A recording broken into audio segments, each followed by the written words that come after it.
aid and their teams for partnering with us to not only review this case, but to ensure that safety of our residents and our employees is of utmost concern.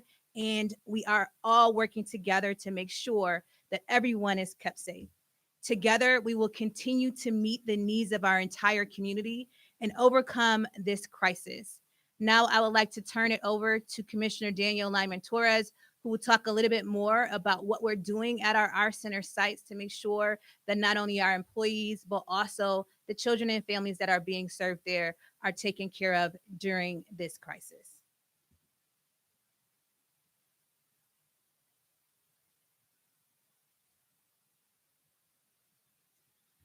Thank you, Mayor.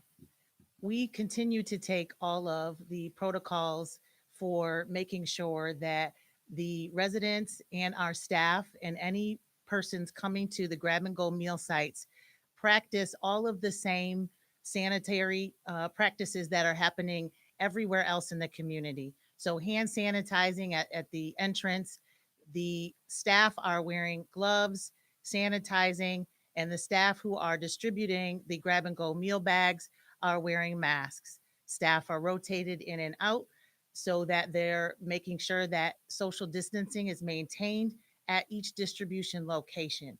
So the protocols have been in place, they have been effective. So there's no indication that our protocols need to change at this time. We are continuing to monitor all of the work that we're doing. The meal sites have each increased daily with the number of school age children who are receiving meals from these sites. They're a critical service, it's a critical program, and the staff take it very seriously. They have maintained their high energy in making sure that our community and the children of our community are receiving the nutritious meals that they get during the school year. And so they have been committed. I have spoken to the staff at all of the sites have understood the importance of this equipment and our protocols, and they are committed and remain committed. They don't have additional questions or concerns with this announcement. They understood that this would be something that we would have to deal with, and they are committed to continuing their work with the food distribution at this time.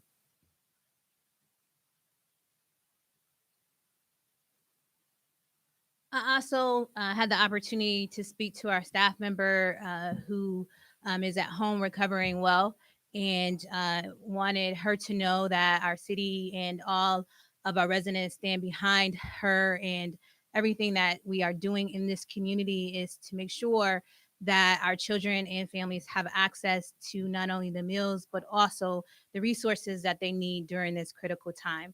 Thank you all for joining us, and we may take any questions that the media may have at this time. Thank you, Mayor. With that, we'll take the first question for Kia Collins at Channel 8. Kia.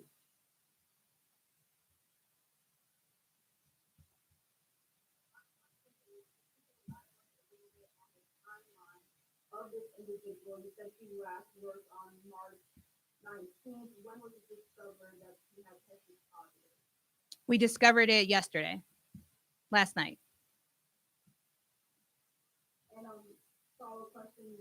So just making sure within that time period, she did not have any contact with the 19th when she last worked, and when we discovered she had tested positive last night. Correct. She has not been to work since Thursday, and she has not had any contact. When she did work on Thursday, she was not symptomatic. And all of our staff have PPE equipment. So they have gloves, they have masks, they have sanitizer, they have all of the materials that they need in order to not only keep themselves, but also the public and our other employees safe. And we have been monitoring each of these sites and reiterating the importance of wearing these items during this process, and they have been in compliance. And that is the reason why I believe that the Commissioner of Health has stated that at this point in time, no one else needs to be quarantined, and we can continue to work and do business as usual. You're welcome. Thank you, Kia. Our next question will come from Channel 10. We have Thanks, Mayor. It's working green at Channel 10. Is the city or anybody trying to track down all of the students, children, and their family who might have gotten lunch from this employee when she was with? So at this time, we are working under the direction of the Commissioner of Health, and he does not believe that that is something that we need to do because of all of the PPE equipment that our staff have been provided and have been utilizing during this time, meaning that they have been wearing masks, they have been wearing gloves, they have sanitized, and we continue to do all those things throughout the day, and we extensively clean at night. So there is no need to do that at this point in time. So did you have a follow-up? Sure.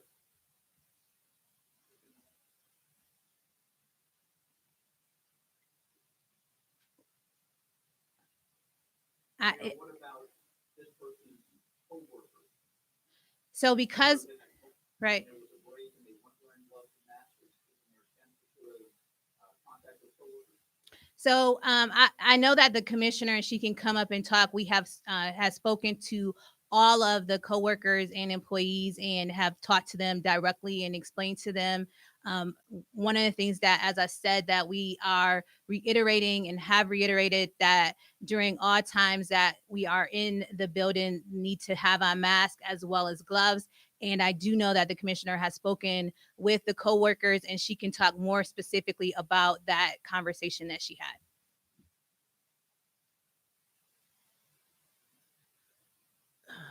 Let me specifically say that the Monroe County Health Department is responsible for contact tracing. So that is the responsibility that they have, and they handle that directly. I have spoken to the staff to answer any questions that they may have and to relay the information that we've received from the Public Health Department. But that's the answer to that, which is the Public Health Department makes a determination of who needs to be contacted and what kind of follow-up needs to happen with each of those individuals. And that comes from our conversations directly with the Public Health Department Commissioner and Deputy Commissioner. Our staff have continued to, again, been reiterated with what they're supposed to be doing with the protocols. There haven't been any issues, and we haven't had any issues with staff who have been contacted. None of those staff have any symptoms or have any issues that would preclude them from working. They were all grateful for the communications, and they all have the information that they need should they need to reach out to the county health department hotline or their own physician.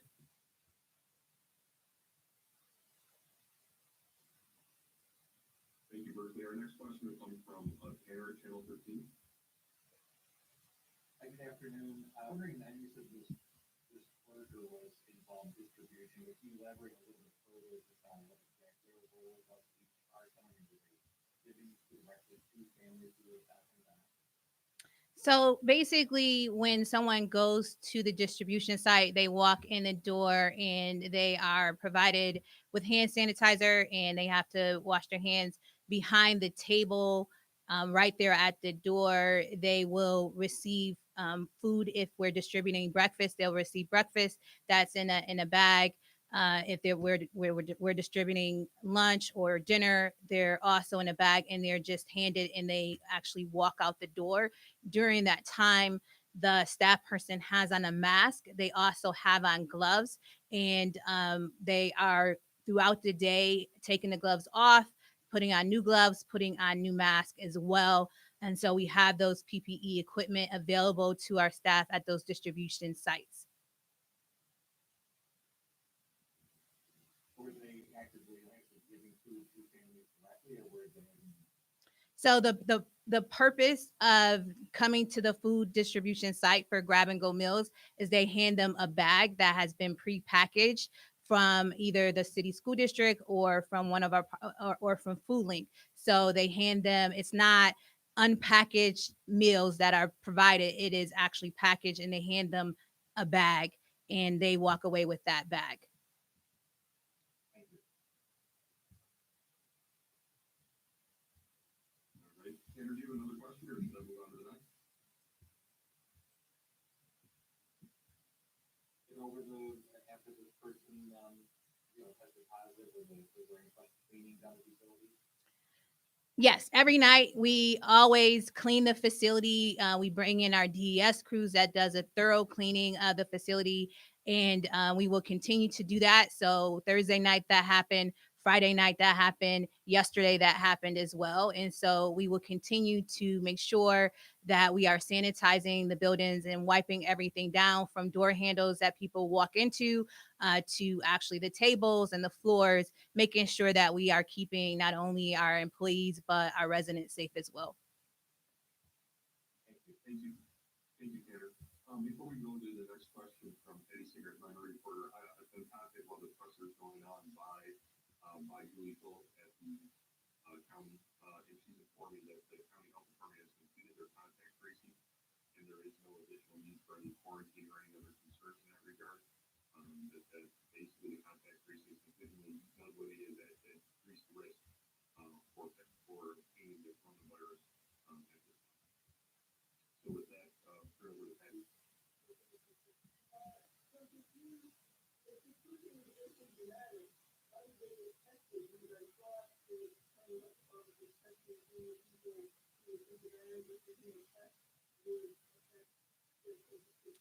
So, Patty, to clarify, on Thursday when they were at work, they were asymptomatic. Over the weekend, she began to feel ill and then contacted the Department of Health and was able to get a test. Since that time, she has not been back to work. And so that's the reason why she could get a test.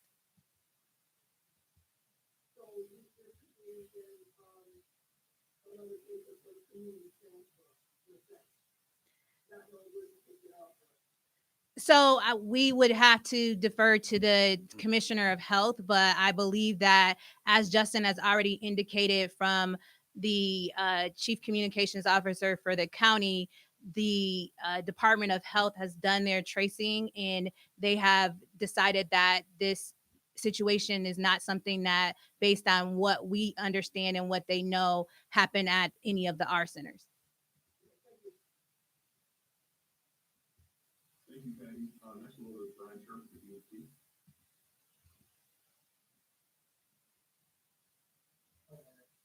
How you doing, Brian? Yes. I'm just wondering if you could talk some about the numbers you have been seeing of people who have a treatment now. And I don't know if you've got any numbers back as far as there's an impact on that. No, we have not seen any decrease. Actually, we have seen increase in most of our sites for people coming to grab meals on a daily basis. Actually, in some places, people are waiting for us to get there and open up in the morning time. And so this is a vital service that we are providing to the community at this point in time. And people have been coming to grab these meals in order to not only feed their children, but, to make sure that they are taken care of during this time. Brian, you will follow.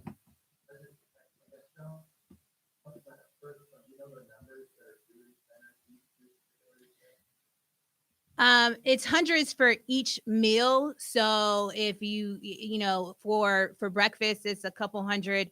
For lunch and dinner, it's a couple hundred. But I can't give you the specific number of meals that were distributed on Thursday at that site or at these two sites. No, I can tell you overall, as of today, 56,000 meals have been distributed, both breakfast, lunch, and dinner from all of the sites that we are doing food distribution from. Thank you, Brian. With that, we'll move on to Randy Gorman from SXI. Hi, Mayor. Hi, Randy. How you doing? Obviously, we're just kind of getting word of this today, and some of the reports will get out in the media. There seems to be a big demand, which is, I guess, is what you want to see for these meals. Are you worried that any of the publicity about this will deter some people, families that do need to help from actually going to these sites? I think it's our job to be upfront and honest with people. And that's the first and foremost thing that we want to do. And that's the reason why, as soon as we learned of this situation today, we are informing the public about it. We want to make sure that they understand that we are aware, that we are taking every precaution available to make sure that not only our children and their families are safe, but also our employees as well. But I think that in this given situation, we have to be honest with the public, and that is our first and foremost responsibility as government to provide the information to the people, and they have to make a decision on their own. But as we indicated, everything that we know and based on the direction from the health department, there is no issues with picking up and distributing meals at any of the sites that we have available, and people should continue to do so. We have all the precautionary measures in place from, as I said, the mask, the gloves, and the thorough cleaning that we're doing to make sure that our employees as well as our children are safe. Thank you. And thank you. We'll move on to Gino, from Signature.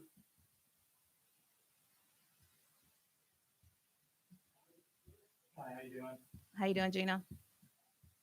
I'm pretty good. So I was wondering, if this worker is coming back to work, what's the time frame there? How long would they have to be out before they'll be cleared to go back to their job if they are done? So they will be under the direction of the Department of Health. And at minimum, we know that it will be 2 weeks before they will be able to return to work. And they will not be able to return until they're cleared by their doctor or the county health department. Do you know if this worker was a resident of the city or was there of the suburbs or? So I believe most of our drives employees are residents of the city. So I would assume that this person would be a resident of the city. This is a part-time employee, and so they are a resident of the city. Gotcha. Thank you. Very good. We'll go to the Spectrum News. Yeah, thank you. I guess it sounds like there's certainly a lot of measures being taken here, but understandably, people on the team might be a little nervous. What would you, just say to them, their message, just the message of, come on, get your food. This is, something we're trying to keep the community and it's great to do that. So we recognize the need in the community to be able to distribute 56,000 meals and to have people in the community come in 6 days to get those meals. You know that the need is great. And we want to make sure that the community understands that we are taking every precautionary measure to make sure that they're safe as well as our employees are safe during this time. From having gloves as well as masks when they walk in the door, as well as giving a hand sanitizer and making sure people are wiping their hands down and cleaning the facility at the end of the day and wiping it down during the day. So for me, I think that we have to recognize that this is the new normal. We will continue to have new cases that will be coming down that will be announced from. I know the county executive and his team has been working on this, and because as the number of tests that are being given in our community, we are going to see those numbers go up. But at this time, the best thing for us to do is first to be honest with the public and give them the information. Second, to make sure that we are taking every precautionary measure available to make sure that the public is safe as well as our employees are safe. Making sure that we have the PPE equipment that has been provided from the governor as well as the county, and in providing that information and those supplies to our employees, and we will continue to do so. The third thing is that we know that this is a challenge in our community to function under these new rules. The best thing that we can do is to provide the meals on a grab and go basis for them to go home. We do not have another way at this point in time. And I know that we are in constant communication as a team, meaning from Food Link to the city school district to our centers to the county of Monroe, to figure out what's the best way to help our community during this crisis. We do not want to create another crisis by letting our children go hungry. You have a follow-up? No, thank you so much, Mayor. Mayor, we've gone through all the very solids. Is there anything you'd like to add or Commissioner Burke would like to add before we close the conference? So I just want to reiterate that I understand that people are fearful and rightfully so. But at this point in time, everyone is working together to make sure that the community gets the right information and that they are kept safe. The best thing that we can do for one another is make sure that we are listening and taking the precautionary measures to keep each other safe, meaning safe distancing, the 6 feet rule, as well as if you can stay home, you stay home. If you have to come out and grab food from the grocery store or from one of the distribution sites, that they do so and they also return home. This is very, very difficult for people. I understand. If you need to go outside and take a walk, please go outside and take a walk and then come back home. It's going to be different for us as a community and as a society. I know that. But I know that by working together and by doing what we need to do for each other, this is not necessarily an individual decision. This is we're doing this for each other so that we can keep each other safe and that we can drop the curve. I know that it's challenging, but we will get through this together. Every level of government, from the county executive to the governor to our federal government, all of us are working together to make sure that we get the resources that we need to the people that need them most. Every day, you're going to hear something new that's being announced, and we will do our best to make sure that we have the honest discussion with our people at this point in time. That's all that we can ask of you, is to make sure that you listen to what we're saying, that you understand that we're doing the best that we can possibly do under these circumstances, and we want you to be safe. And that is the reason why the directive has been to stay 6 feet away from each other, to not gather in groups, to make sure that you're washing your hands, that you're not putting your hand and touching your face, that you're sneezing into your arm. All of these things are what's going to help us get through this, but we cannot do this separate and apart. We have to do it together. Thank you all.